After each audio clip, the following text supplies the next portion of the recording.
There is a crime against the sunnah though. There's a crime against the sunnah that I want to warn myself of and all of you of. And that is when you say something is sunnah and it's not.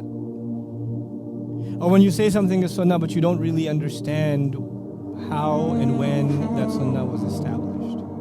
So you draw your own conclusions about that sunnah, that hadith. The thing about a hadith is, for example, that the Prophet ﷺ said it at a certain place.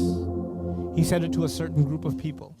He said it to a certain family. And you know when you walk in on someone's conversation and he's already talking to someone, he's not giving a lecture to everybody, he's talking to someone in particular, right?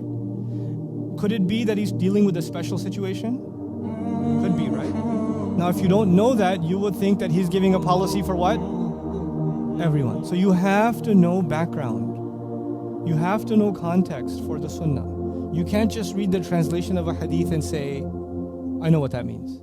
I know how to apply it. Because that's also unfair to the sunnah of the Prophet ﷺ. It's unfair to not know how it was applied, how it was meant, you know? And so this is actually a big danger because people will make you feel guilty you're not following sunnah. You're not following what it says right here in Bukhari, right here. But when you ask the question, when was this said? Who was this said to? How was it understood? How was it acted on? What are the other subject matters on this same hadith? How do you do it? You know, when I got into this subject, I noticed I don't go on Facebook and Twitter or whatever. I'll just post something beneficial or something, or my team will do it. I don't have time for social media personally. They do a good job, alhamdulillah. I think. I don't know. You know. But so once in a while, they'll send me some things that people ask, and people say, how come you never talk about hadith?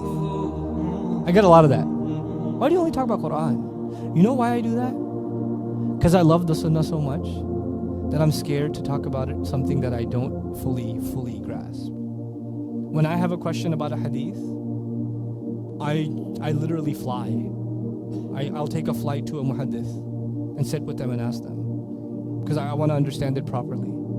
Because it's happened too many times in my own life. When I was learning about Islam, I learned about a hadith and I sat in a halaqah and somebody explained it to me and I thought I knew what it meant, and later on I found out that was completely wrong.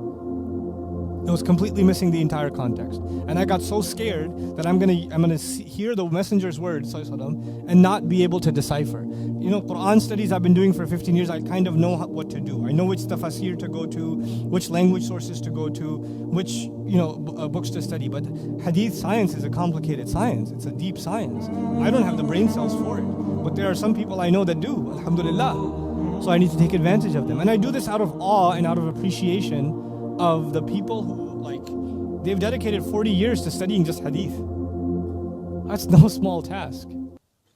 And they sit there, and then there are people who've maybe got a copy of, they don't even have a copy of it, they have a Google version of the books of hadith, and now they're ready to own the sunnah of the Prophet ﷺ. And they compare themselves to these ulama. It's so silly.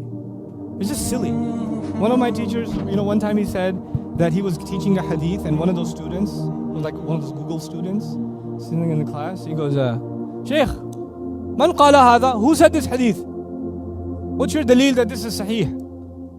So the Shaykh says,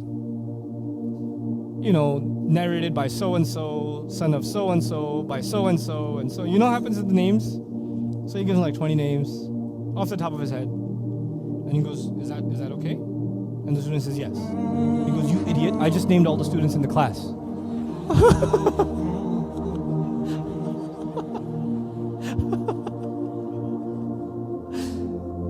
People want to feel like I got the authentic daleel. You don't know what you're talking about. You don't know. It's so hard for people to accept what they don't know. It's so hard. I have, may Allah not make me from those kinds of people. I have no problem accepting what I don't know. And I'd rather go ask someone who spent their life studying this stuff. And I'd much more seriously take their opinion and their research and ask them hard questions too than just do Google searches myself. At least, especially when it comes to the sunnah of the Prophet ﷺ, I think it's a sensitive subject. That's my own view. You don't have to take my view, but that's my own view. And my view of that has become more sensitive because of my study of the Quran. Because of its study. So may Allah Azza wa Jal make us really loyal followers of the Sunnah of the Prophet ﷺ. And may Allah Azza wa Jal make it easy for the beautiful Sunnah of the Prophet ﷺ to become widespread and the misuse of it to become a thing of the past. Barakallahu li wa lakum. Assalamu alaikum wa rahmatullah.